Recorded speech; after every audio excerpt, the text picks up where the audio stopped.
"Ma'am, the public seating is over there." The auction assistant pointed toward the back of the room. The elderly woman looked up. She was wearing an old grey coat. Her shoes were worn.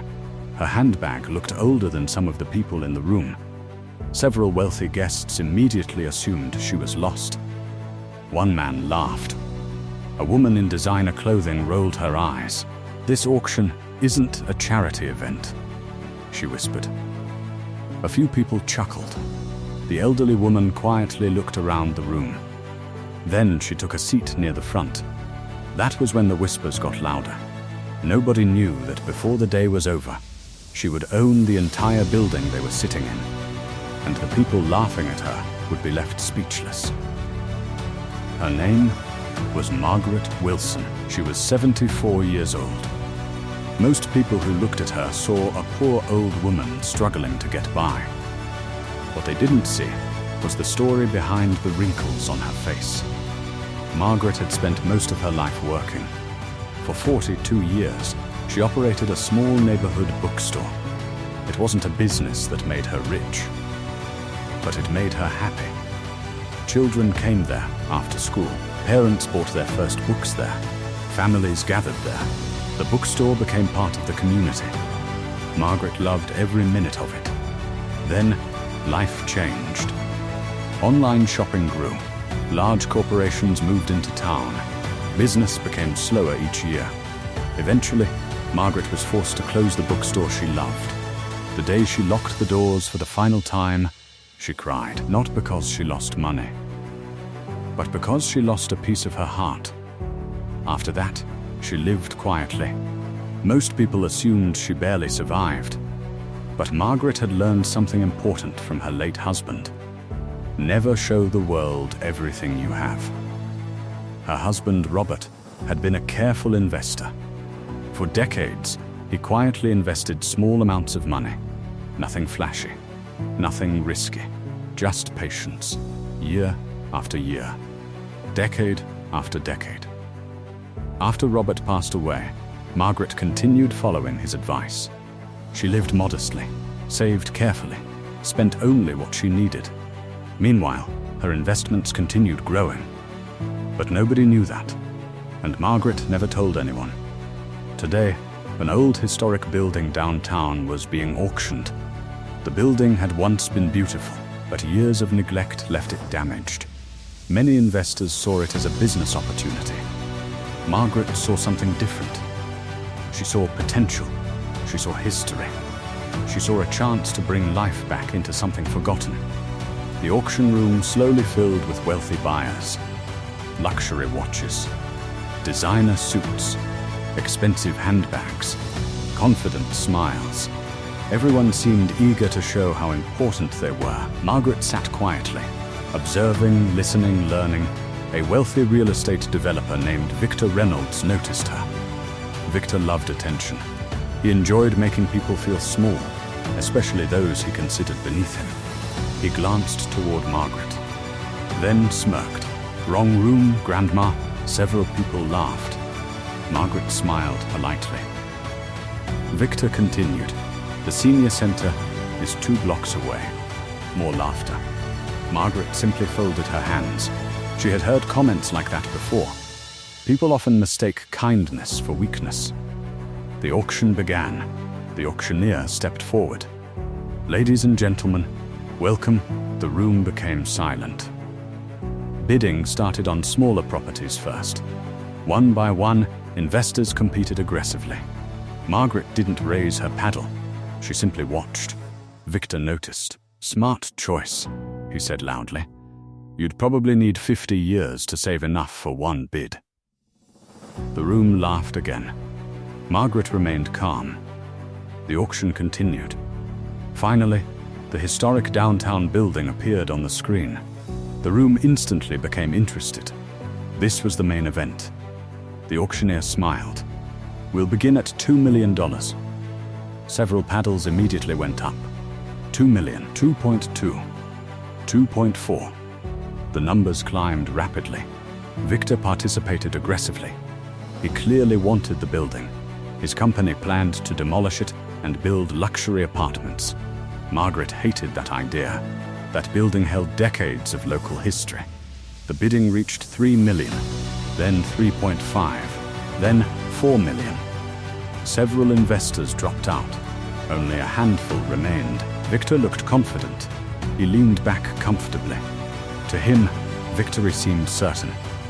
Then, something unexpected happened. A paddle slowly rose into the air. The room turned. Margaret had entered the auction. Several people laughed. The auctioneer hesitated, then nodded. 4,100,000. Victor grinned. 4.3. Margaret calmly raised her paddle again. The room grew quieter. Victor's smile faded slightly. The bidding continued. 4.5, 4.7, 5 million, 5.2. Now nobody was laughing. People started looking at Margaret differently. Victor's confidence slowly disappeared. Sweat formed on his forehead. For the first time all day, he looked uncomfortable. The auctioneer continued. 5.5 million. Margaret raised her paddle. 5.8 million. Victor responded immediately. 6 million. Gasps filled the room. This had become personal. Victor stared directly at Margaret. He expected her to quit. Instead, she calmly lifted her paddle again. 6.3 million. Complete silence. Nobody could believe what they were seeing. The woman they mocked all morning was now outbidding millionaires. Victor's face turned red. He whispered with his advisors. Then, finally raised his paddle. 6.5 million. Margaret didn't even hesitate. 7 million. The room exploded with shock. Several investors began recording with their phones. The auctioneer looked stunned. Victor sat frozen. His advisors shook their heads. They knew he couldn't justify paying more. The numbers no longer made financial sense. Victor looked at Margaret, then slowly lowered his paddle. The auctioneer raised his gavel. $7 million going once. The room remained silent, going twice. Victor clenched his jaw, but said nothing. Sold. The gavel slammed down. The audience erupted. Some applauded. Others simply stared. Margaret Wilson had just purchased the historic building. But the biggest surprise was still coming. The auctioneer approached her. "Mrs. Wilson, would you like to say a few words?" Margaret slowly stood. The room became silent. She looked around carefully, at the people who laughed, at the people who ignored her, at the people who judged her. Then she smiled. "When I was young, my father taught me something." The room listened closely. He said, "Never measure a person's value by their clothes." Silence, Margaret continued. "Many years ago, I owned a bookstore." Several older residents nodded. They remembered it. She smiled. That bookstore helped many children discover a love for reading. Her voice softened. And it was located inside this very building. The room froze. Nobody knew that. Margaret looked around. This building isn't just concrete and bricks.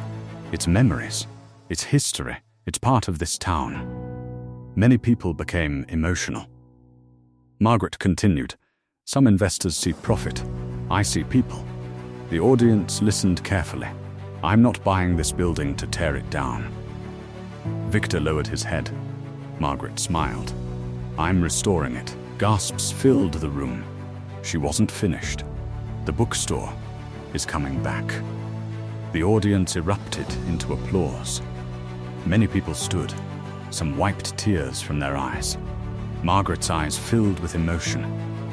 For a moment, she remembered her late husband. She imagined how proud he would be. Then, something remarkable happened. A young woman stood up. "I bought my first book from your store." Another person stood. "So did I." Then another, and another. Soon dozens of people were sharing memories. The building wasn't just important to Margaret. It was important to the entire community. Victor sat quietly. For the first time all day, he looked ashamed. After the event ended, he approached Margaret. I owe you an apology." Margaret smiled. "You owe yourself a lesson." Victor nodded. She continued, "People are more than appearances."